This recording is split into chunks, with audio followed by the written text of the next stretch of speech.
Hi guys, welcome again with Reality of My Life episode 9. So disclaimer again, if ever gali na amoy mabatian nga baby nga naghilak or nagyawyaw or any cellphone sounds in the background, ako ng mga anak. So on any Monday, guys, before I went to workplace, nagpakatug ko sa mo ang baby before.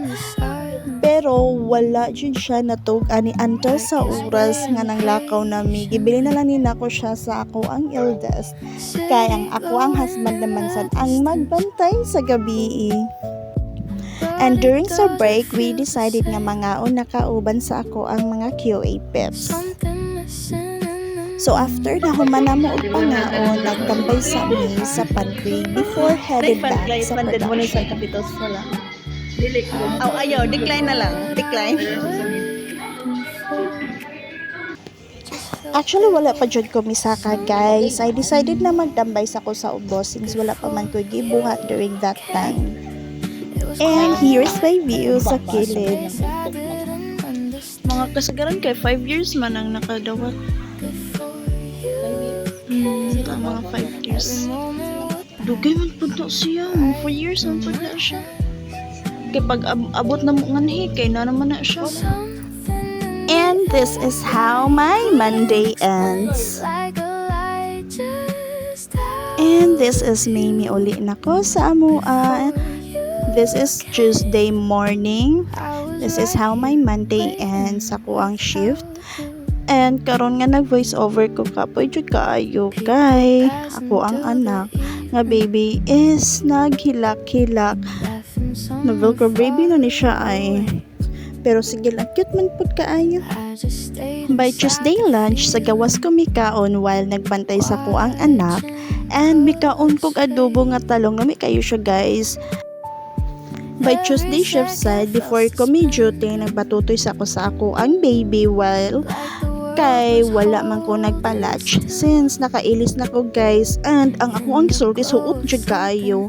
And this is Tuesday sad sa gabi kay after ko nag-break guys, nagtambay sa jud ko sa gawas sa sleeping lounge and nagkita sa ko sa salida. And nag-break na sa ko guys, nag-break og 15 minutes ani and maa si Atlas sa ako ani dool. Kit kayo si Atlas ay tambok na kaayo. And naa pa jud moth guys, iyahan ang giduwaan. Abi na kog namatoy na nawa pa day lupad pa man daya ang moth. And this is how my Tuesday ends. Uli na ko sa amua and Wednesday na jud mi sa buntag makauli since I work on night shift. And sa ako ang agianan guys, Paulia sa mua na ipasong anha guys, init ang tubig anhaanan uban sa mong silingan anha sila mga ligo. By Wednesday shift guys, wala kayo ko'y video but this is how my Wednesday ends. Thursday na ni siya sa buntag guys and nagbaktas na sad ko pa uli. Ganahan kay ko sa ako ang igdas ay ang ngayon na kayo akong naong.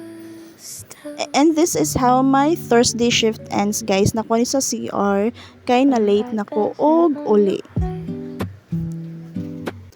Kay nakatug man jud kog dugay guys na nasa sleeping lounge and nagpakuha na lang pud ko sa ako ang bana.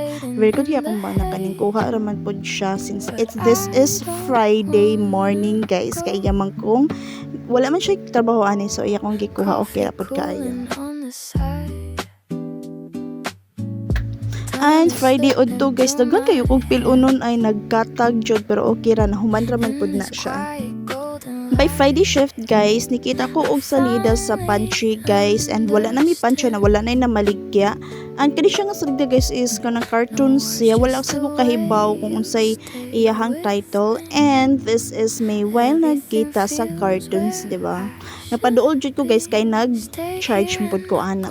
And okay na pud kayo kay na din hay outlet na okay may maka-charge.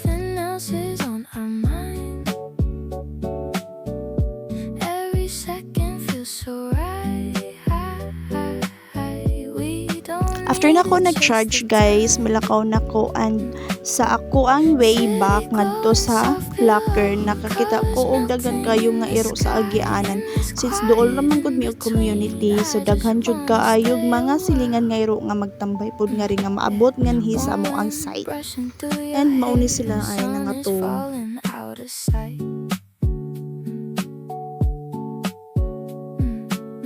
Every moment that we share feels too perfect to define. Footsteps echo down And this is how my week ends. So humana ang ako ang work guys for my last duty for this week and muuli na ko guys. And ang kanang mauwa ko usahay mag-video sa coaster guys kaya na makakita na ko pero okay ra usay kaya di na ko sad ko mauwa pero di ba pa-charger lang gud nga naggunit sa cellphone pero nag-video di ay to.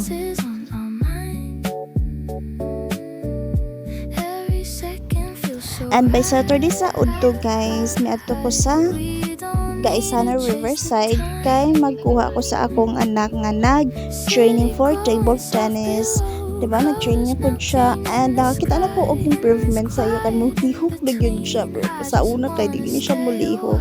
But well, as long as nag-enjoy siya, mo support na jud me. So I think this will be the end of this episode guys. So yeah, see you on my next one. Thank you for watching sa mga nakakita sa ko ang episodes. Bye!